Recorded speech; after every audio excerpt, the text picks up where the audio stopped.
এই ধর ধর ধর মাটাকে ধর। এদের মতো লোকের জন্য আজকে সমাজের এই অবস্থা। হারামের লোক কোথাকার।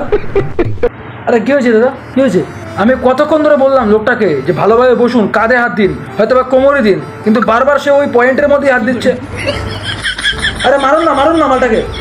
মালটাকে পুলিশকে ফোন করুন, পুলিশে দেবো মালটাকে। খেটে খাই, বুঝতে পারলেন? আপনাদের মতো এইসব অসভ্যতম করে নয়।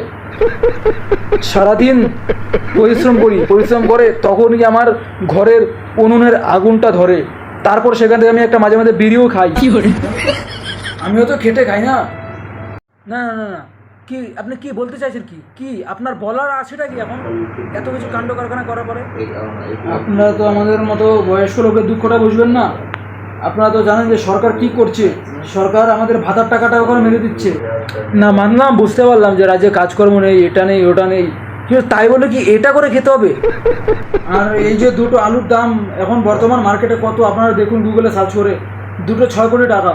তাহলে যদি একবার মেনে নিতে পারি তাহলে সারা জীবন তুমি বসে খাবো। আপনি একবার গুগলে সার্চ করে দেখুন, বিশ্বাস না হলে। আপনার যদি এতই সমস্যা থাকে জীবনের, টাকা পয়সা নেই, আপনি ভিখারি, যাই হোক, আপনি ওনার টাকা চুরি করার জন্য পেছনে হাত দেবেন, আপনি সামনে কেন হাত দিচ্ছিলেন?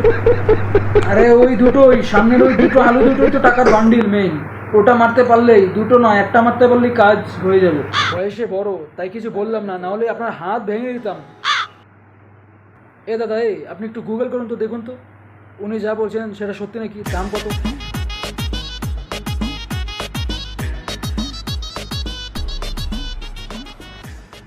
ভালোই তো দাম আছে মার্কেটে এখন। এই আপনি একটু শুনুন, এদিকে আসুন। আরে মশাই, আপনি আপনি আমার ওখানে হাত দিচ্ছেন কেন? পাগল নাকি? ছাড়ুন বলছি, ছাড়ুন।